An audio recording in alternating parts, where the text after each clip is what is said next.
Les Voix de la photo, c'est le podcast qui donne la parole aux professionnels du milieu de la photographie pour nous dévoiler leur parcours, leurs réussites, parfois leurs revers, et nous glisser quelques conseils en chemin. Je vis actuellement au Japon et pendant mon expatriation, j'interrogerai régulièrement des professionnels sur leurs rencontres et relations avec la photographie japonaise. J'espère que cet épisode vous plaira. Bonne écoute! Bonjour à toutes et à tous, je suis Marine Lefort et vous écoutez Les Voix de la photo. Aujourd'hui, je suis avec Xavier Martel. Bonjour Xavier. Bonjour. Tu as une formation d'histoire de la photo et tu habites au Japon depuis plusieurs années et je suis ravie qu'on fasse cet entretien en physique. On est chez toi à Sanda au nord de Kyoto et au nord de Osaka. Et aujourd'hui, nous allons parler de ton parcours professionnel et je souhaiterais aussi qu'on échange avec toi sur la photographie japonaise. Avant de commencer, je voulais aussi remercier Gwenola Furik qui m'avait mis en contact avec toi, qui m'avait écrit sur LinkedIn pour me conseiller qu'on se parle. Donc, merci beaucoup Gwenola. Pour commencer, pourrais-tu revenir sur ta formation et sur ton parcours professionnel et aussi, je trouve ça toujours intéressant quand on peut aussi avoir un petit aperçu sur l'environnement personnel que tu as pu avoir, l'environnement familial. Est-ce qu'il y avait une culture de l'image ou alors pas du tout? Enfin voilà, est-ce qu'on pourrait revenir sur les débuts, sur ta formation et sur ton parcours professionnel? Oui, merci aussi Gwenola. Et puis, alors, pour revenir sur le parcours professionnel, d'abord, je vais juste préciser que je suis un peu un professionnel désœuvré, puisque actuellement, je travaille pratiquement pas avec la photographie. Par ailleurs, mon parcours, on pourrait dire qu'il commence très tôt. En effet, si on parle du contexte familial, mes parents ne sont pas des producteurs d'images, ils sont des consommateurs d'images. Et ils étaient tous les deux enseignants et ma mère utilisait beaucoup la photographie dans ses classes. Et puis, en revanche, mon éveil à l'image se fait pas du tout par la photographie, mais se fait plutôt par la bande dessinée. Voilà. Et peut-être mon éveil au Japon aussi. Quand j'étais enfant, j'ai lu les bandes dessinées de Yoko Tsuno et probablement c'est ma première entrée dans l'univers japonais, qui est totalement fake, puisque Yoko Tsuno, le Roger Leloup, le dessinateur de Yoko Tsuno, n'est jamais allé au Japon avant je sais pas quelle année, et on voit de temps en temps Yoko Tsuno marcher en chaussures sur des tatamis, bref, des choses bizarres. Voilà, ça c'est pour la petite enfance. La photographie, alors je suis pas uniquement photographe, j'ai été formé à la photographie à l'École nationale de la photographie, comme d'autres personnes que tu as déjà interrogées. Il me semble avoir vu récemment Anne Immelé. Il y a Clément Chéroux qui sera aussi. Clément, voilà. Des gens qui sont pas de ma promo, mais qui étaient pas très loin. Et après, ça a été assez magique parce que l'école, à l'époque, en tout cas, je sais pas trop maintenant, il faudrait demander, donc il faudrait interviewer des gens qui sont en place. Je privilégierais probablement Yannick Vernet là-dessus, mais en tout cas, à l'époque, l'école nous engageait à être vraiment polyvalents au niveau de l'image en général. C'est-à-dire qu'on apprenait aussi bien la technique, le laboratoire couleur, le laboratoire noir et blanc, la prise de vue en moyen format, grand format, la technique, avec des cours parfois très pointus de chimie, de physique optique, etc. On avait des intervenants en histoire de l'art, on avait des intervenants qui nous donnaient des cours également sur la philosophie de l'image, l'esthétique. Et puis on avait nos profs référents par année, donc soit Milo, soit Arnaud, soit Gatti, qui nous servaient un peu de sparring partner pour montrer nos images et défendre notre travail photographique. Mais il était très clair, et je pense que c'était très clair dans l'idée du directeur, que bien entendu nous deviendrions pas tous photographes. Et c'est ce qui est arrivé. Il y a nombre de d'abord, moi, est-ce que je suis photographe? Oui, parce que je peux pas me passer. J'ai toujours un appareil avec moi. Même si après l'école, je me suis dit, non, je serai pas jamais photographe. J'arrête de montrer mes images. Mais je pouvais pas m'arrêter d'en faire. Donc, finalement, j'ai arrêté de montrer mes images, mais j'ai jamais arrêté de faire de la photographie. Et puis après, finalement, j'ai continué à les remontrer un peu. ensuite, après l'école, après l'école, je me suis dit donc que je voulais arrêter de produire de l'image, mais mon but à ce moment-là, et c'est parce que je ne connaissais peut-être pas suffisamment bien à fond le milieu, les tenants et les aboutissants de la photographie en France et de la photographie patrimoniale en France, c'est-à-dire que je voulais devenir conservateur de musée spécialisé en photographie. Et je ne comprenais pas pourquoi il n'y avait pas un musée français de la photographie qui soit un musée national. Il existe un musée français de la photographie, j'y ai travaillé, à Bièvre, mais c'est un musée départemental qui a des très belles collections, mais qui n'a pas qui n'est pas une sorte de regroupement des collections. Bon, alors peut-être que ma formation, mon enfance de fils d'enseignant lié à la fonction publique, peut-être il y a tout le rôle en centralisateur, mais d'une certaine manière j'avais rêvé, quand j'étais étudiant à l'école, d'un musée centralisateur, un musée central de la photographie, musée national de la photographie française. Et totalement out of mind, complètement déconnecté de la réalité, je pensais que je deviendrais un jour conservateur dans ce musée. Et donc j'ai repris des études en histoire de l'art pour tenter de réussir un nouveau concours. J'avais réussi le concours d'entrée à l'École nationale de la photographie. J'ai voulu ENSP maintenant. J'ai voulu tenter un autre concours après mes études d'histoire de l'art, le concours de l'École nationale du patrimoine, qui s'appelait ENP encore, donc je m'amusais à essayer de passer d'une ENP à l'autre. Je me suis trop amusé, et je m'amuse probablement trop.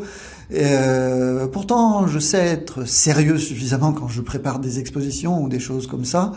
Mais bon, il s'avère que j'ai tenté le concours d'entrée à l'École nationale du patrimoine 3 fois et je ne suis jamais devenu conservateur national du patrimoine.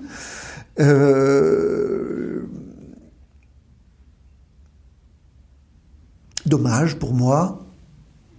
Après, bon, voilà, j'ai pu travailler en institution muséale, j'ai donc travaillé à Bièvre, mais...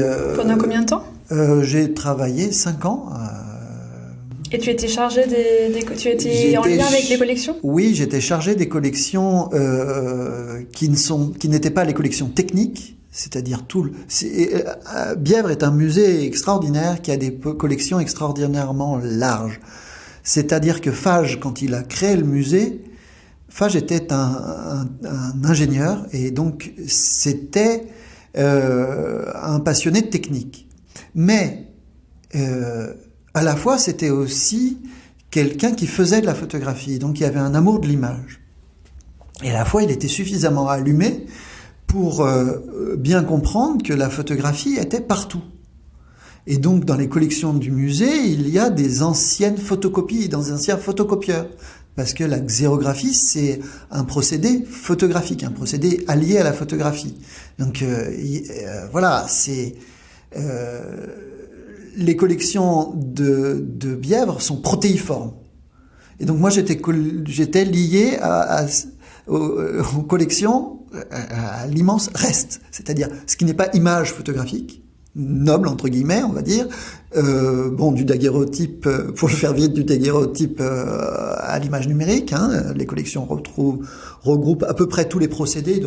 Bien sûr, il n'y a pas de procédés de Niepce, il y en a que quelques endroits, à Austin, il y en a bien sûr au musée Niepce à Châlons, mais il ne doit pas y en avoir beaucoup, et à la BN bien sûr, et il ne doit pas y en avoir beaucoup d'autres. Il faudrait un vrai historien de la photographie en poste me contredise, mais à la SFP peut-être. Oui, forcément, il doit y en avoir un à la SFP, j'oublie. Mais bon, du coup, la SFP sera-t-elle bientôt à la BN? Je sais pas. Ça, je suis trop loin maintenant pour en parler. Toujours est-il que il y avait les collections images, les collections techniques avec aussi bien du matériel de laboratoire que du matériel de prise de vue, que du matériel d'impression, que du matériel de la xérographie, donc que les contenus les cartouches vides de films, que des que des sacoches d'appareils photo, tout ça, et c'est normal, c'est un objet aussi, donc c'est l'ensemble qu'on conserve. Et après, il y a tout le reste, c'est-à-dire la bibliothèque, l'image imprimée, les livres, les revues, mais aussi les supports publicitaires, les PLV, mais aussi éventuellement des mugs avec une photographie dessus, des porte-clés liés à la photographie, des schtroumpfs photographes, des figurines de schtroumpfs photographes. Je sais pas s'il faut mettre le copyright Peyo dessous, mais bon, voilà, ou Dupuis plutôt. Voilà, donc c'est énorme. C'est extraordinairement excitant. Les collections de Bièvre sont extraordinairement excitantes. Elles devraient être mieux connues et il devrait y avoir un effort national pour les rehausser. Elles sont entièrement à la merci des aléas du département. Est-ce que je regrette de m'en en aller? Oui, parce que c'est d'abord les camarades, les anciens collègues étaient plutôt sympas, et puis ces collections étaient énormes et fantastiques. Bon, voilà, ma vie a fait autrement. C'est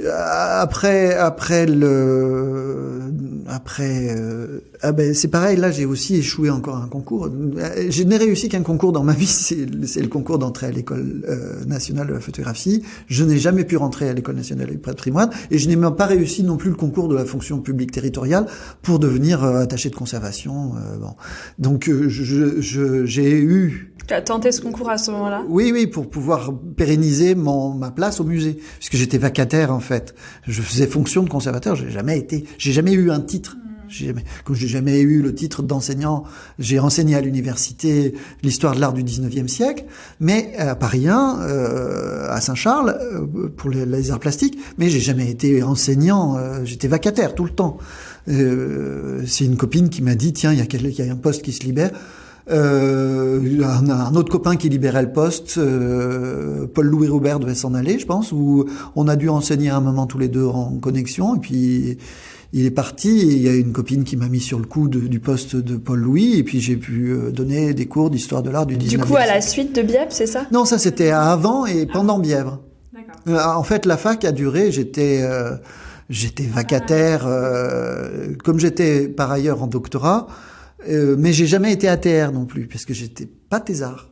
J'ai jamais fini ma thèse non plus. Ça, c'est peut-être une thèse sur quoi, du coup? Rien à voir avec la photographie japonaise, qui m'a amené, elle, ici, mais une thèse sur l'iconographie touristique comme propagande nationale. En France. Et donc sur les photographies diffusées par le crypto ministère du Tourisme, qui n'a jamais été ministère, mais qui a permis que le ministère du Tourisme arrive, qui était une association, qui était le Touring Club de France, qui était une association extraordinaire.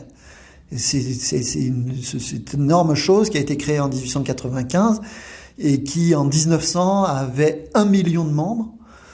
Et le développement du tourisme, tout le monde qui avait du pognon faisait déjà du tourisme, en fait.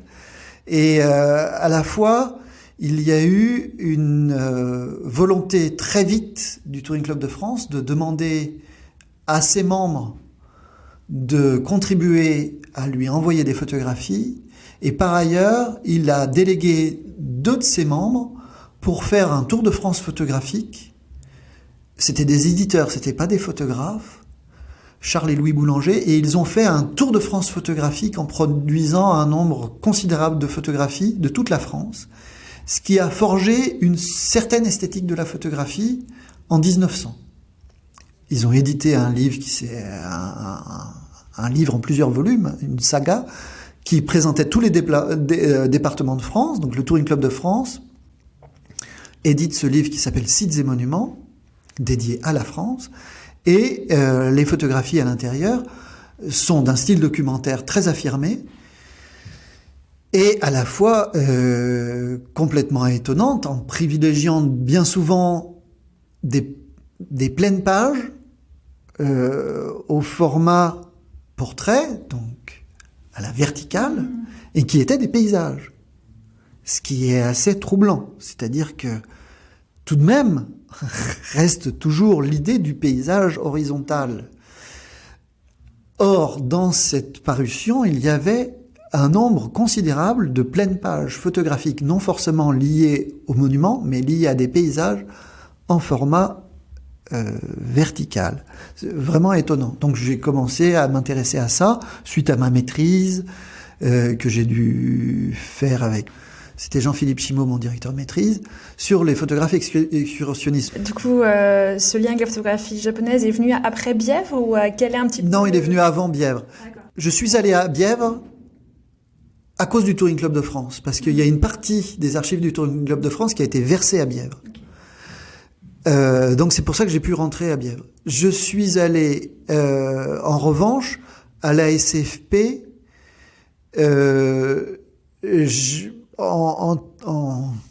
La SFP avant était hébergée dans la galerie Vivienne et avait ses réserves dans la SFP. Après avoir déménagé de son siège, après avoir fait faillite, après avoir eu un règlement judiciaire, elle a été sauvée par la BN et elle a été hébergée rue Vivienne, pas rue Vivienne, galerie Vivienne, et elle avait ses réserves dans les sous-sols de la SFP. Et puis il y a un espace qui s'est, sous la musicologie, rue Vivienne, rue Vivienne donc, qui s'est libéré, et à ce moment-là,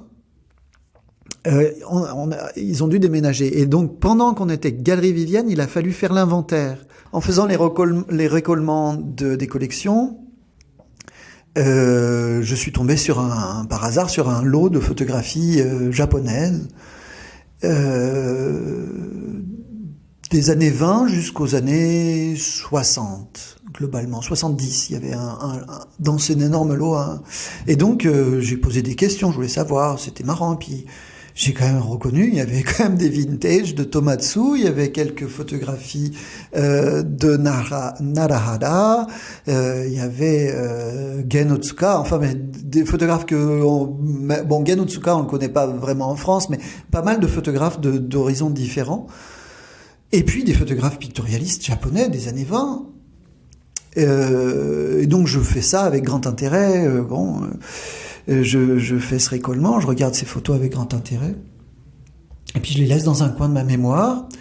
Et puis il s'avère que c'est à ce moment-là aussi que j'ai trouvé la possibilité de rentrer au Centre photographique d'Île-de-France comme chargé des publics, et l'exposition inaugurale du CPIF était sur la photographie japonaise dans les collections publiques françaises.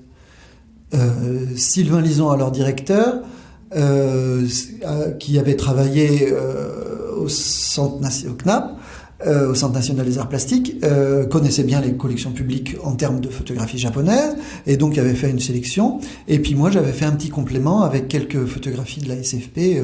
Je sais pas si on avait exposé des photographies de la SFP, peut-être quelques-unes. Enfin, toujours est-il que... et puis c'était chouette, on était tous les deux très contents. On avait un peu Tadashi Ono comme mentor, Tadashi qui était notre senpai à l'École nationale de la photographie. Donc on était très contents. Tadashi était exposé dans l'exposition, voilà. Et donc ça a été mon premier lien avec la photographie japonaise, un peu professionnel en tant que chercheur plus ou moins, mais pas plus que ça. Je continuais mon chemin de souterrain sur le tourisme et la photographie. Et puis à un moment, il y a un épisode dans la vie pas très drôle où j'ai déménagé, où j'ai été SDF de luxe, parce que j'ai perdu mon logement sans avoir forcément un autre logement, mais finalement en attente d'avoir un poste à l'étranger avec mon ami. Et finalement ça s'est pas fait, il a fallu retrouver un boulot, etc., etc. Et du coup je me suis plus penché sur les collections photographiques de la SFP japonaise, les collections japonaises de la Société française de la photographie. Et j'ai commis un petit article dans Études photographiques à ce sujet-là, une sorte de premier, j'ai appelé ça tour du monde dans les collections de la SFP, la photographie japonaise. Parce qu'il faut savoir qu'il y a des photographies russes dans le fond de la SFP. Il y a des photographies russes, il y a des Rodchenko par exemple, de 39, il y a Alipine, enfin très très différents, et puis de l'URSS en fait, et de plusieurs autres pays. Tout ça parce que en 1939, à la déclaration de guerre, en septembre 39, devait avoir lieu le Salon international de la photographie à Paris, organisé par la SFP, et les photographies qui ont été envoyées par toutes les nations du monde se sont retrouvées sur les bureaux de la SFP et sont restées, c'est Françoise Desnoyers qui doit le dire à un moment, elles sont restées sur les tables, le bureau de la SFP sans être touchées pendant toute la guerre. Et du coup, elles sont restées dans les collections de la SFP. C'est pour ça et du coup après elles n'ont pas été renvoyées aux autres associations, l'après-guerre, machin. Au bout de 10 ans, elles sont restées comme ça dans les collections de la SFP. C'est pour ça que la SFP se retrouve avec ces magnifiques vintage. Et donc il y a de la photographie brésilienne, de la photographie australienne, il y a des trucs qu'on peut pas imaginer. Et donc moi, bien sûr, mes affinités ont fait que j'ai regardé la photographie japonaise, j'ai fait ce petit article, et puis de fil en aiguille, j'ai retrouvé un boulot, j'ai travaillé, j'ai retrouvé un boulot comme vendeur à la Fnac au rayon photo, ce qui était fantastique.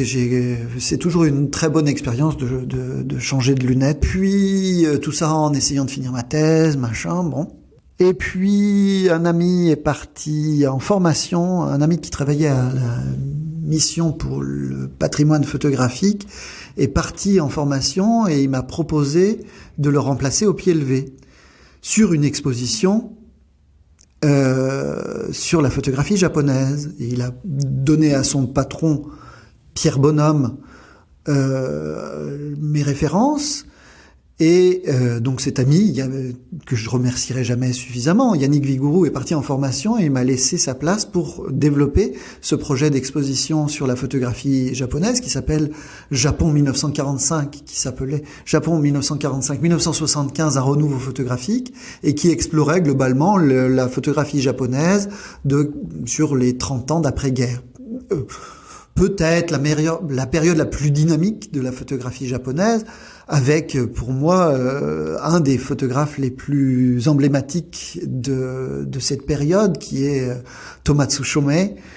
Bon, voilà, ça a été et donc pendant un an et demi, 2 ans, j'ai travaillé sur cette exposition et globalement mon contrat s'arrêtait. Yannick revenait de formation quand pratiquement au moment du vernissage. Donc après, j'ai pas pu suivre l'exposition, mais l'histoire veut que ma femme soit rentrée comme stagiaire, ma femme actuellement, la dame avec qui je suis marié, et la mère de mon fils, soit rentrée stagiaire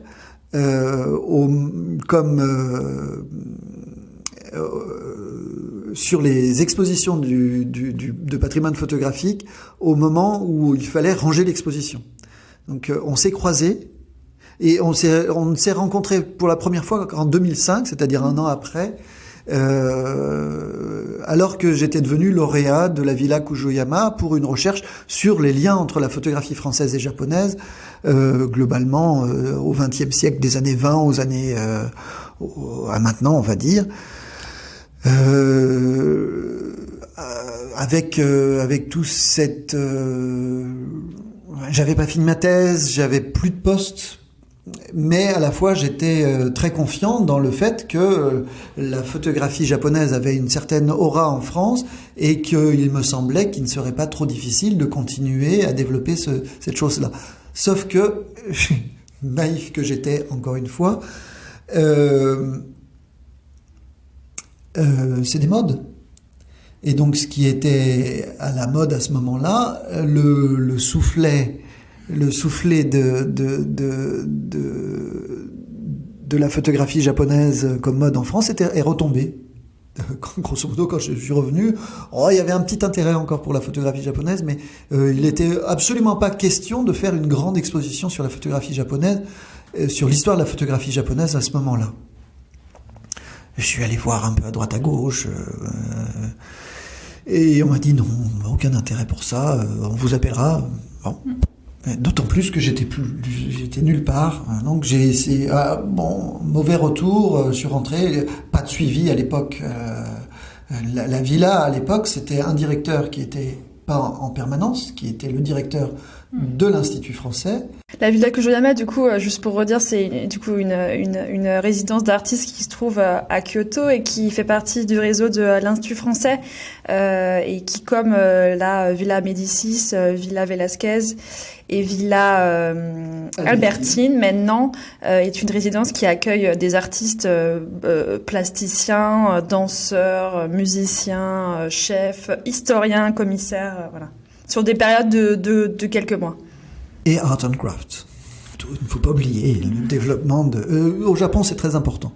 L'artisanat, qui est moins méprisé peut-être en France maintenant, mais retour en France, atterrir à l'aéroport Charles de Gaulle, prendre le RER B, se retrouver gare du Nord à changer, j'habitais dans le 19e, la claque monumentale de se retrouver dans le 19e arrondissement. La gare du Nord, la violence de la gare du Nord, en sortant du Japon, en sortant de Kyoto, c'est juste pas possible. Après être resté 6 mois pratiquement non-stop à Kyoto, c'était juste... Donc je suis devenu hikikomori, j'ai fait une sorte de grosse dépression, à ne pas arriver globalement à sortir de chez moi, j'avais rien, j'arrivais pas à avancer ma thèse. Ouais, finalement, j'ai été sauvé par 2 choses, peut-être. Les réseaux sociaux, étonnamment. J'ai fait partie d'un groupe de discussion sur l'histoire du cinéma, le cinéma, qui est une passion aussi. C'est drôle parce que j'ai entendu Anne récemment là qui disait que c'était une de ses passions aussi avant de rentrer à l'école. Mais oui, l'histoire le cinéma, l'histoire du cinéma, alors, l'animation, le cinéma japonais, mais pas uniquement. J'aime aussi bien le cinéma allemand, on peut avoir des belles choses. Il n'y a pas que Wenders dans le cinéma. Wenders et Fassbinder, il n'y a pas que ça. Il y a bien d'autres choses. Bon. Toujours est-il que, voilà, ce groupe-là m'a sauvé. Ça n'a rien à voir avec la photographie, mais ça m'a énormément sauvé. Et puis, comme je suis arrivé à ressortir un peu, j'ai repris contact aussi un peu avec la SFP.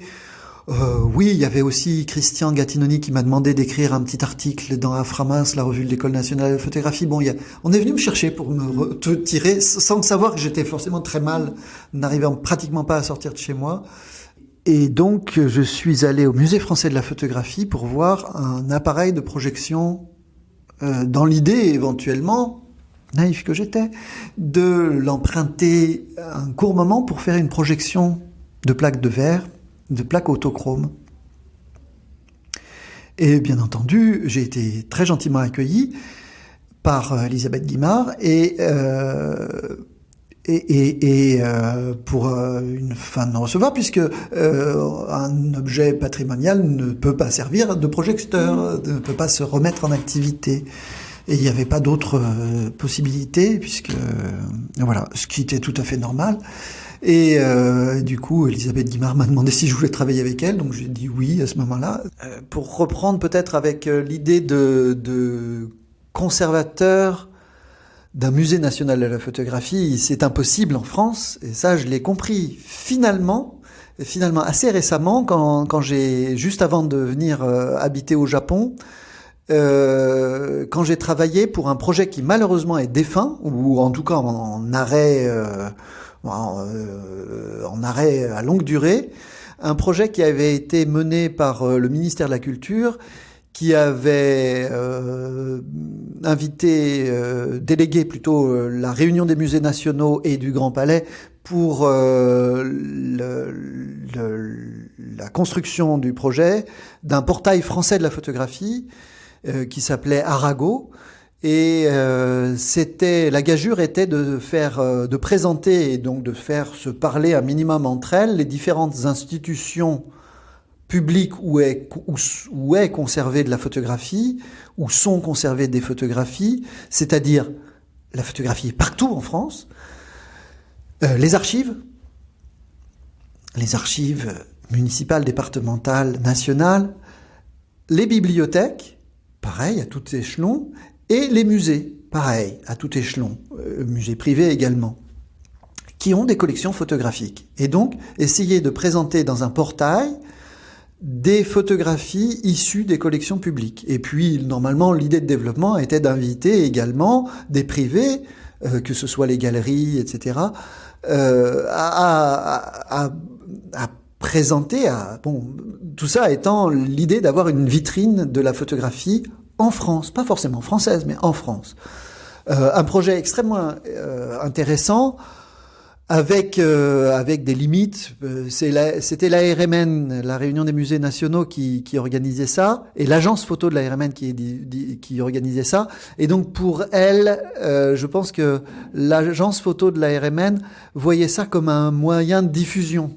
Et donc il y avait un angle, pas directement, mais a priori commercial aussi, qui faisait que les institutions, pas toutes, mais les institutions qui n'étaient pas forcément, qui ne sont pas des agences, avaient une tendance à être un peu rétives à cette chose-là et voyaient pas ce projet a priori culturel de rayonnement de la culture française et de la photographie conservée en France comme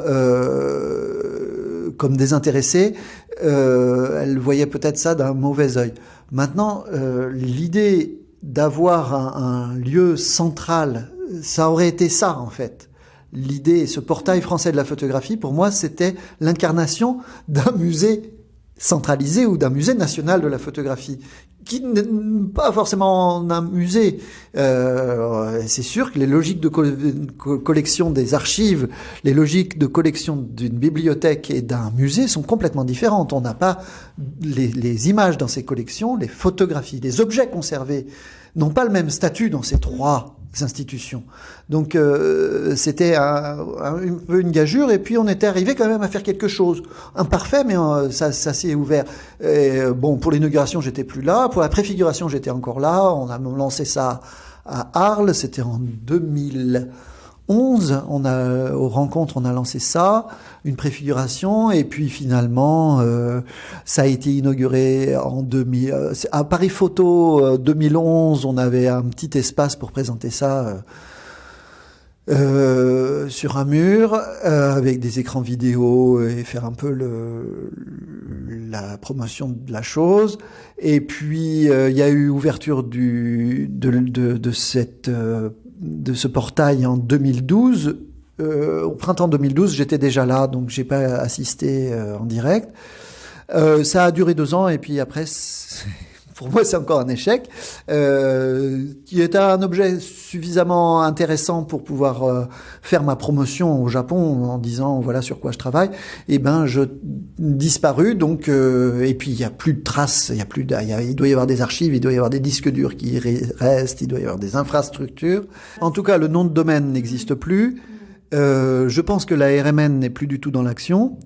Pendant un temps, ça m'a fait vivre un peu au Japon. Je pigeais, j'envoyais des textes, et puis faisais des sélections de photos pour ce portail. Et puis, finalement, il y a aussi mon fils qui est né. J'ai eu un blocage d'écriture, et puis le site a disparu. Donc, je me suis retrouvé désœuvré à ce moment-là, à continuer à faire des projets liés à la photographie. Et en parlant de photographie, vu que ça fait 10 ans que tu es ici au Japon, oui. C'est une question qui est très complexe. Du coup, l'idée c'est encore de 2 heures. non, c'est de pas repartir. Enfin, c'est d'être plutôt sur des ressentis que vraiment des choses très universitaires ou très. Mais quelles sont pour toi les différences et les ressemblances que tu peux voir au niveau de la photographie au Japon Voilà, c'est une question que j'ouvre, que tu peux prendre par le bout que tu veux. Tu peux parler de l'écosystème, des sujets abordés. Il y a plein de sujets, mais l'idée c'est, je pense que pour les personnes, parce que je pense qu'on a tous une vision un peu fantasmée de la photographie japonaise, depuis la France. Et du coup, quand on arrive au Japon, on peut voir des choses qui nous étonnent. Mais du coup, là, vu que ça fait plusieurs années que t'es là, je pense que t'as pu digérer certaines images et t'as pu un petit peu comprendre quelles étaient un peu les différences. Ça m'intéresse d'avoir ton avis. Voilà. Je sais que c'est une question qui est très longue, très complexe. L'idée, c'est pas de faire un cours magistral d'à nouveau 2 heures, mais quels sont pour toi les éléments qui te semblent, ou les points qui te surprennent ici, les différences au niveau de l'écosystème, question très large que tu peux prendre par le... Ouais, je vais essayer d'être le plus synthétique possible, même si je suis pas sûr que ce soit facile de faire une synthèse. Tu t'en es aperçu vraiment, puisque maintenant que tu es là, tu as pu voir les choses de visu.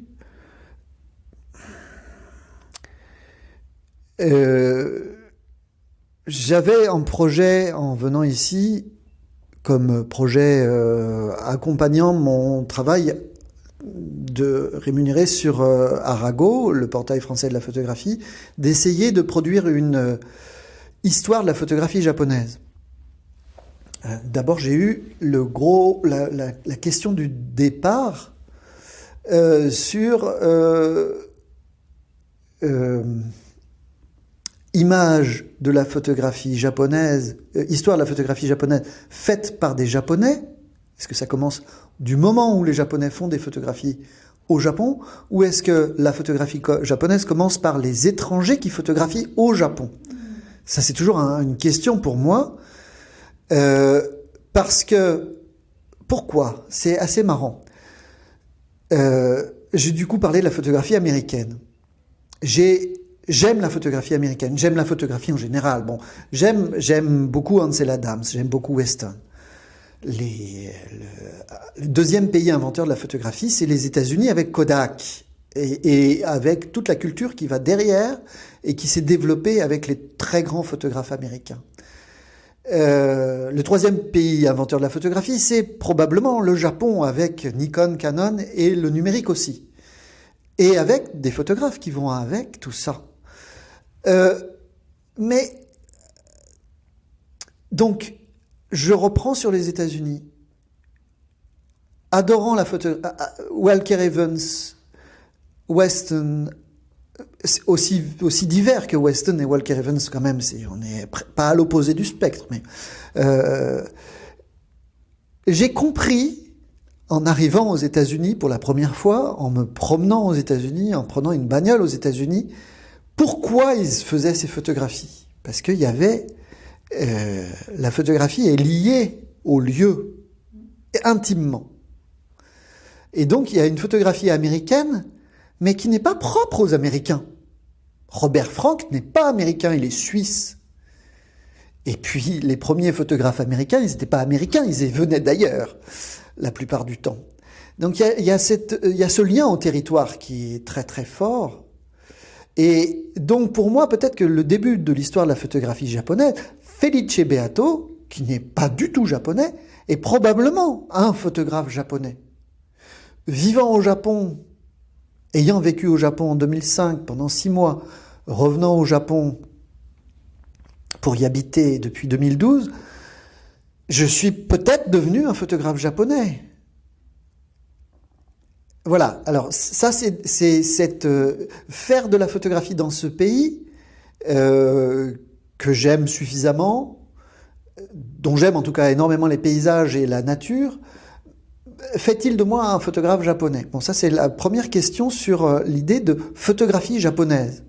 Qu'est-ce que ça recouvre la photographie japonaise?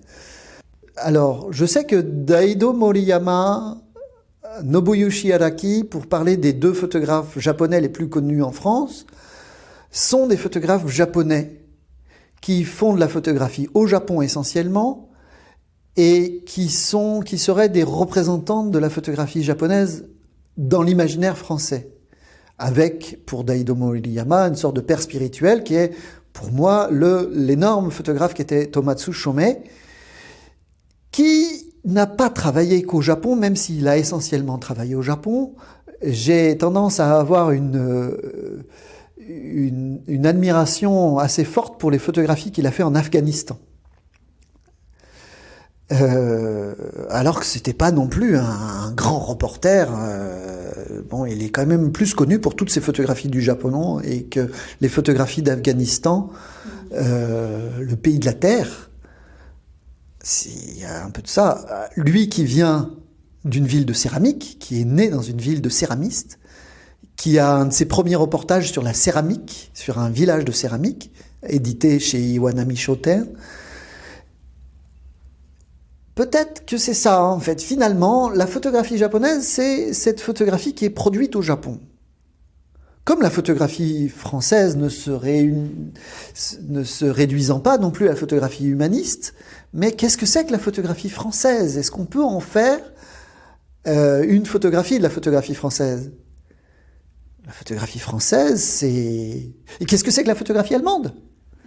Qui parfois se confond avec la photographie française, mais qui a peut-être des spécificités. Qu'est-ce qu'il y a dans les années 30 comme accointance entre la photographie française et la photographie allemande, entre un Sujet, entre Emmanuel Sujet et un photographe allemand comme Rengerpatsch. Pourtant, il y a des affinités qui sont très fortes. Et à la fois, culturellement, ils sont un peu opposés. J'ai du mal à reprendre à la question des différences et surtout alors après d'autant plus maintenant. Alors il y a forcément des différences culturelles énormes, c'est-à-dire que tellement peu de galeries qui défendent des photographes en tant que galerie de photographie. J'en citerai une que j'aime beaucoup, la galerie même de Ishida Tatsuya. Bon, oui. Ils défendent des photographes, pas uniquement d'ailleurs, mais ils défendent des photographes et ils fonctionnent comme une galerie européenne ou plutôt américaine en exposant des photographes, en les représentant et des photographes français d'ailleurs.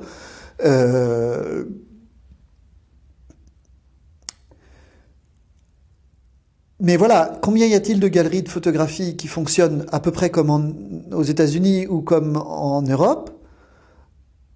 Oui, je dis une dizaine comme ça, mais c'est presque au flanc. Sinon, il y a beaucoup de galeries associatives. Sinon, il y a énormément de coquilles vides, c'est-à-dire un propriétaire qui a une salle et qu'il décrète cette salle galerie et qu'il va la louer à prix exorbitant, à des artistes qui ont besoin de montrer leur travail. Yvan Vartanian, pour lequel j'ai un profond respect, a très bien exprimé le fait que le pays où l'évidence de la photographie n'est pas en exposition, c'est le Japon, puisque le plus important, finalement, au Japon, c'est le livre. Et le livre de photographie au Japon est extrêmement important et énorme. Et tu l'expliquerais pourquoi? Parce que le Japon est un pays de l'écrit, du livre. C'est un pays de publication, le Japon. Considérer les tirages mais même de la presse, considérer les tirages de Asahi Shimbun reportés à toute la presse française, bon, il n'y a pas photo. Mince, je fais des mauvais jeux de mots, mais bon, oui, c'est un pays du livre, c'est un pays de l'écriture. Alors, voilà. Alors, bon, le livre photographique, oui, il y a une spécificité du livre, plus que l'exposition, peut-être. Le troisième pays d'invention de la photographie. Et alors c'est peut-être ça, une chose moi qui m'a amusé, un amateurisme encore très très présent, des clubs, peut-être beaucoup plus qu'en France encore, pas structurés de la même façon que l'étaient les clubs français avec leur Coupe de France de la photographie, bon c'est pas mal, qui existe toujours, hein, et puis la FIAP, à travers la FIAP, la Fédération Internationale d'Art Photographique, bon, le Japon est membre de la FIAP par ailleurs,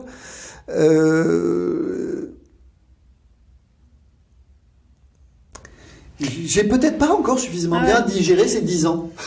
J'ai parlé avec une photographe japonaise le week-end dernier qui me disait que dans les écoles d'art, on n'étudie pas encore vraiment la photographie en soi, que c'était plutôt la photographie était dans la rubrique vidéo, médias, enfin que du coup et de ce qu'elle pouvait ressentir, c'est que peut-être que la reconnaissance qui a été fait en France sur la photographie est-elle de l'art en France et le combat qu'il y a eu et qu'il y a encore que du coup cette légitimité était peut-être pas encore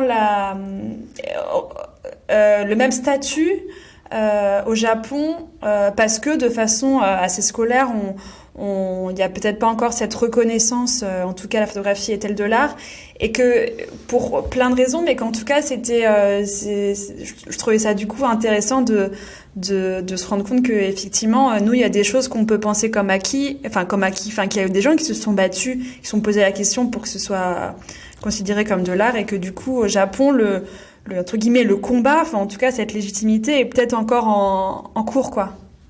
Oui. C'est vrai que j'entendais pas forcément la photographie comme art uniquement. C'est vrai que la photographie artistique, Thomas Tsuchomei n'est pas, a priori, ne se déclarait pas comme artiste. A priori. Ueda Shoji non plus. Il faisait de la photographie. Ueda Shoji apparenté d'une certaine manière à la photographie humaniste, on va dire, mais il est l'équivalent, finalement, d'un douaneau, qui ne cherchait pas à faire de l'art contemporain avec la photographie, pourtant qu'il en faisait. Quand il a été invité à la Datar, il a travaillé à la Datar d'une façon complètement différente de ce qu'il faisait d'habitude, en couleurs et des paysages. Bon, c'est très intéressant, c'est-à-dire qu'il a dû réfléchir à ça.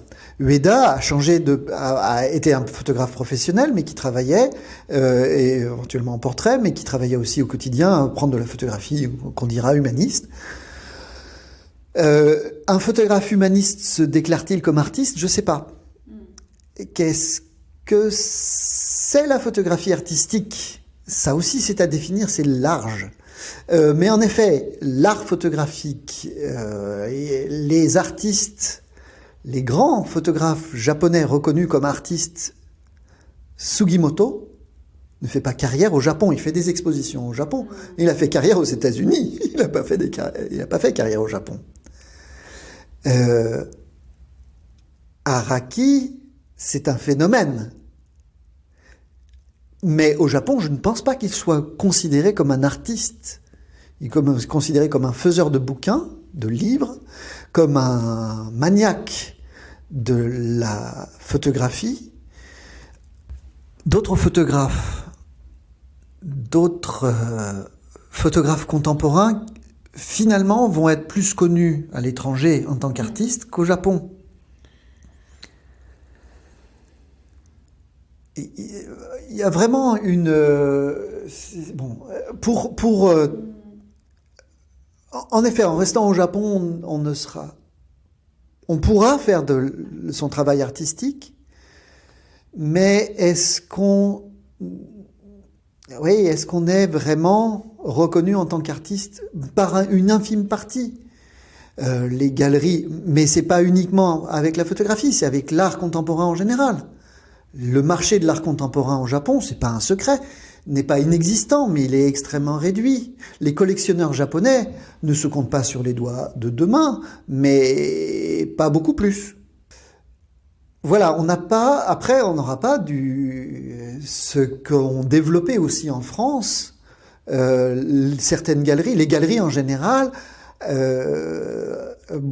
Je pense à la galerie Le Réverbère à Lyon, qui a cherché et qui a formé des collectionneurs humbles.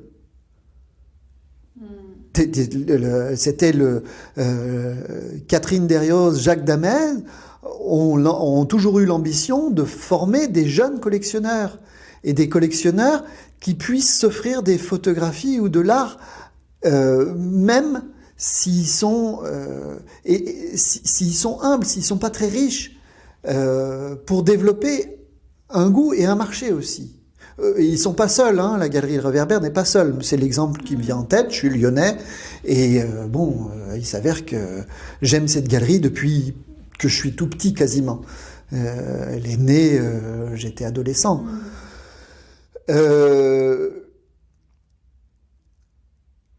Après, cette idée de développement et de reconnaissance de la photographie comme photographie artistique, et de développer la photographie en tant qu'objet de collection également, et de valorisation et de préservation c'est quelque chose qui a été initié vraiment aux États-Unis. C'est les États-Unis qui ont commencé avec ça, et puis pas hier, dans les années 20, extraordinaire, fantastique. Deuxième pays d'invention de la photographie, premier pays d'invention finalement de la photographie patrimoniale, même si les sociétés de photographie, Royal Photographic Society et Société française de photographie, ont fonctionné aussi comme des sociétés patrimoniales pratiquement dès le début, en cherchant à se faire une histoire de la photographie. Ça, c'est très important dans l'historiographie de la photographie. Après, là, je suis en train de théoriser et de faire un cours peut-être, mais j'ai du mal à répondre à cette question. Quelles sont les différences ? La différence peut-être fondamentale, c'est que justement l'image photographique n'est pas si sacralisée et en revanche est beaucoup moins possiblement un objet où l'objet est après jeté et est inconsommable. J'en ai apporté des exemples aussi. On n'est pas à la télé, je suis désolé, mais on trouve de la photographie de famille très facilement, en France aussi, mais de la photographie, parce qu'il n'y a plus aucune importance de conserver les vieux albums. Oh, si, il y a des collectionneurs étrangers maintenant qui les achètent. Mais c'est par les collectionneurs étrangers que cette photographie ancienne, qui il y a 20 ans, on la trouvait pour pratiquement rien, maintenant a augmenté de prix. On fait de la photographie, on produit des images. On produit pas des objets au Japon, peut-être. C'est un pays d'images plus que d'objets. Il faudrait relire peut-être l'Empire des signes de Barthes pour ça. Finalement, Barthes, on en revient souvent à lui. Je ne citerai pas La Chambre claire, mais l'Empire des signes beaucoup plus. Où il parle de photographie aussi déjà. La représentation de soi en photographie, son portrait japonisé, maquillé au tirage, publié dans Asahi Shimbun, ou était-ce son concurrent ? Mais oui, voilà. Merci, mais je sais que c'est une question qui en fait, voilà, enfin que je suis contente que tu nous aies donné un peu quelques éléments, et c'est une question qui est complexe et qui n'attend pas une réponse définitive, parce que je pense que ça fait référence à plusieurs aspects de la culture japonaise. Le fait que aussi au Japon, il n'y a pas de limite comme on a en France entre les métiers d'art, enfin en tout cas l'artisanat et l'artiste. Donc la photographie n'a pas aussi on n'a pas besoin de la mettre dans une case comme on a en France, avec cette catégorisation qui est parfois ridicule. Oui, et en France, la valorisation de photographes artisans, il y a eu des petites expositions sur la photographie de mariage, par exemple, aux rencontres internationales de la photographie à Arles un été. Mais le photographe artisan n'est pas valorisé. Bien qu'Adjay se revendiquait comme un photographe artisan. Et Dieu sait s'il l'était, d'une certaine manière, un besogneux artisan d'une certaine façon. Mais c'est par le filtre des surréalistes qu'il arrive. C'est par des filtres littéraires, c'est-à-dire des filtres autres, c'est par une critique. Pas uniquement des surréalistes, qu'il acquiert un statut, et voilà, j'allais dire le mauvais mot, mais supérieur. Alors qu'il est toujours le même. Il n'y a pas de différence entre l'artisan et l'artiste. Au Japon, alors c'est pas dans la photographie, mais au Japon, la céramique. Un sculpteur fait aussi bien des sculptures en céramique. Ichino Masahiko, par exemple, un des grands céramistes qui vit à Tachikui, à Sasayama, qui fait des pièces de sculpture, fait aussi bien des chawan. Il fait aussi bien des bols de thé. Et c'est même probablement plus rémunérateur de faire des objets d'artisanat, surtout des bols de thé, que des sculptures plus ou moins imposantes, extraordinaires dans leur cohérence de sculpture, parce que c'est un grand artiste, du moins que j'estime énormément. Voilà, il y a Il n'y a pas cette différence au Japon. Ce qui fait que c'est pour ça que Daido Moriyama, mais encore plus Tomatsu Shomei, est un grand artiste aussi, mais surtout un artisan. Et puis c'est pas un artisan, c'est un artisan de l'œil. C'est lui qui disait que de toute manière un photographe n'est qu'un œil. Alors c'est beaucoup plus, c'est aussi un cerveau. Il le faisait exprès, il jouait. Je ne connais pas ses liens avec les revendications d'Adjei, mais il revient au même, d'une certaine façon, de limiter l'artiste, de déclamer que l'artiste, de déclarer et d'aller jusqu'à déclamer que l'artiste, parce qu'il a scandé cette chose-là, que le photographe n'est qu'un œil. C'était exactement comme l'idée mais de toute manière, je fais que des documents pour artistes du Adjei. Il y a ce refus, peut-être faussement humble, je sais pas. Je n'ai jamais pu trancher de l'un et de l'autre en disant mais moi de toute façon je ne fais qu'enregistrer des choses, mais moi je fais que des documents pour artistes, je ne suis qu'un artisan au service des artistes et qui photographie les petits métiers, les autres artisans. Peut-être l'envie de pas spécialement effectivement se mettre dans une case et de garder aussi cette liberté d'interprétation que les gens peuvent aussi avoir de son travail, et en se positionnant plutôt en tant qu'artisan, que c'est aussi... Oui, probablement. Mais en tout cas, je pense qu'effectivement, sur la photographie japonaise, il y a plein d'éléments. Du coup, là, on a pu faire un long tour. On a pu avoir quand même pas mal d'éléments. Donc, merci beaucoup. Merci Xavier pour Mais c'est moi qui te remercie. Et puis, à bientôt. Ah oui, bien sûr. Au revoir. On est voisins, pratiquement. Au revoir. Au revoir. Merci d'avoir écouté Les Voix de la photo. Pour faire connaître le podcast à plus de monde, je vous invite à laisser un commentaire et 5 étoiles sur Apple Podcast. Si vous voulez me faire part de vos remarques, m'indiquer des personnes que vous souhaitez entendre ou en savoir plus, vous pouvez me suivre sur les réseaux sociaux, sur Instagram, LinkedIn et Facebook. À très bientôt!